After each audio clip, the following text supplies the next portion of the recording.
Rương bật đo rầm chuối châu rốc mía tại trời tật chùm nón bạc đầy cọp tiền rú không rung phnom nở lại nè pram nẹ rú ai pi nẹ tiết rốc mình khơi cất không prang prai tiền tật này rương rau bậtในปฏิบัติการการสังครูชีวิตក្នុងរុងភ្នំไซสมบูรณ์ប្រទេសឡាវកាលពីចុងខែឧសភាឆ្នាំ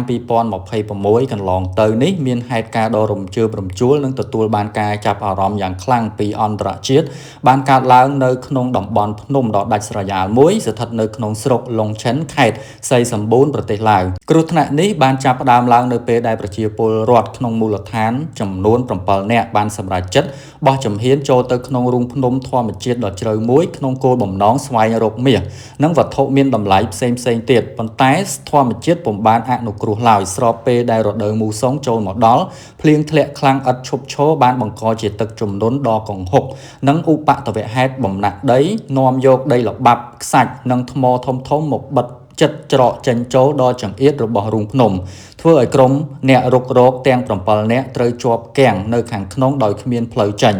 ដំណឹងនៃការបាត់ខ្លួននេះបានធ្វើឲ្យអាជ្ញាធរក្នុងស្រុកនិងក្រុមគ្រួសារមានការព្រួយបារម្ភយ៉ាងខ្លាំងរហូតដល់មានការស្នើសុំកិច្ចសហប្រតិបត្តិការអន្តរជាតិប្រតិបត្តិការសង្គ្រោះបន្ទាន់មួយត្រូវបានបង្កើតឡើងដោយមានការចូលរួមពីកម្លាំងចម្រុះរវាងអាជ្ញាធរឡាវក្រុមអ្នកស្ម័គ្រចិត្តនិងជាពិសេសគឺក្រុមអ្នកមុជទឹកជំនាញអន្តរជាតិមកពីប្រទេសថៃនិងបណ្ដាលប្រទេសដទៃទៀតដែលធ្លាប់មានបទពិសោធន៍ក្នុងការជួយសង្គ្រោះក្នុងរូងភ្នំដ៏ល្បីល្បាញកាលពីអតីតកាលដូចជាករណីរូងភ្នំថាំលួងការងាររុករកជួបប្រទះការលំបាកយ៉ាងខ្លាំងដោយសារក្រុមសង្គ្រោះត្រូវដើរកាត់ព្រៃភ្នំជ្រៅរួចបន្តមុជទឹកចូលទៅក្នុងភក់ក្រាស់ដែលមានភាពមើលមិនឃើញឆ្លងកាត់ផ្លូវរូងចង្អៀតដោយប្រអប់ទូខោអាវនិងប្រឈមមុខនឹងទឹកភ្លៀងដែលបន្តធ្លាក់ចុះមកជន់លិចជាបន្តបន្ទាប់បន្ទាប់ពីការខិតខំប្រឹងប្រែងអស់រយៈពេលជាង1សប្តាហ៍ពេញទីបំផុតមានអភូតហេតុមួយបានកើតឡើងនៅថ្ងៃទី27ខែឧសភាឆ្នាំ2026ក្រុមអ្នកសង្គ្រោះបានប្រទះឃើញជនរងគ្រោះចំនួន5នាក់អង្គុយរួមសុខរួមទុក្ខជាមួយគ្នានៅលើផ្ទាំងថ្មដ៏ធំមួយដែលមានចម្ងាយប្រហែលជា300ម៉ែត្រពីមាត់រូងភ្នំទោះបីជាពួកគាត់ស្ថិតក្នុងស្ថានភាពខ្សោយកម្លាំងឃ្លាននិងអស់សង្ឃឹមយ៉ាងខ្លាំងក៏ដោយប៉ុន្តែក្រុមសង្គ្រោះបានប្រញាប់ប្រញាល់ផ្ដល់ស្បៀងអាហារទឹកនិងថ្នាំសង្កូវសង្គ្រោះបន្ទាន់ភ្លាម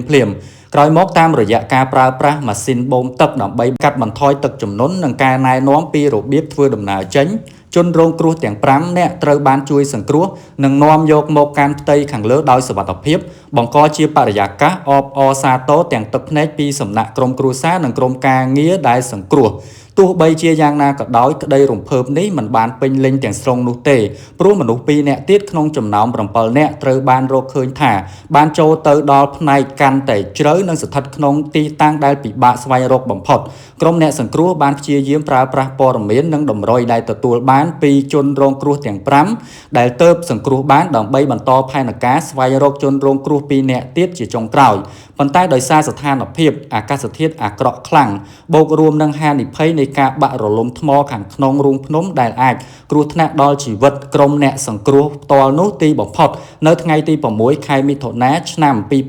2026គណៈកម្មាធិការគ្រប់គ្រងគ្រោះមហន្តរាយខេត្តសីសម្បូរបានប្រកាសជាផ្លូវការត្រូវបានបិទបញ្ចប់និងឲ្យទាំងស្រុងនៃការរុករកនេះហេតុការណ៍នេះបានបន្សល់ទុកនៅមេរៀនដ៏ក្រៀមក្រំនិងការចងចាំអំពីកម្លាំងសាមគ្គីភាពអន្តរជាតិក្នុងការប្រយុទ្ធប្រឆាំងនឹងគ្រោះធម្មជាតិដើម្បីសង្គ្រោះជីវិតមនុស្សទោះបីជាត្រូវបានប្រឈមមុខនឹងឧបសគ្គដ៏លំបាកលំបិនយ៉ាងណាក៏ដោយក្រោយពីបានទស្សនាវីដេអូនេះហើយខ្ញុំជឿថាបងប្អូនប្រកាសជាមានការរំជួលចិត្តជាខ្លាំងហើយយើងសូមអបអរដល់ក្រុមរុករកដែលគាត់បានស្រាវជ្រាវរកឃើញមនុស្ស5នាក់ដែលបានរស់រានមានជីវិតណាចាត់ទុកថាជីវិតគាត់ថ្លៃហើយគាត់សំណាងមែនទែនហើយសបញ្ជាក់ឲ្យឃើញថាការរួបរวมការសាមគ្គីទោះបីមានឧបសគ្គណាក៏ដោយដែលយើងគិតថាក្តីសង្ឃឹមនៅសល់តែ0%ប៉ុន្តែបើសិនជាយើងព្យាយាមរុករកនោះយើងនឹងធ្វើបានសម្រេចសម្រាប់មនុស្ស2នាក់ទៀតដែលបានបាត់ខ្លួនគឺសន្មតថាគាត់បានស្លាប់នៅក្នុងរូងភ្នំនោះបាត់ទៅហើយពីព្រោះថាក្រុមការងារបានបញ្ឈប់នៃការស្វែងរក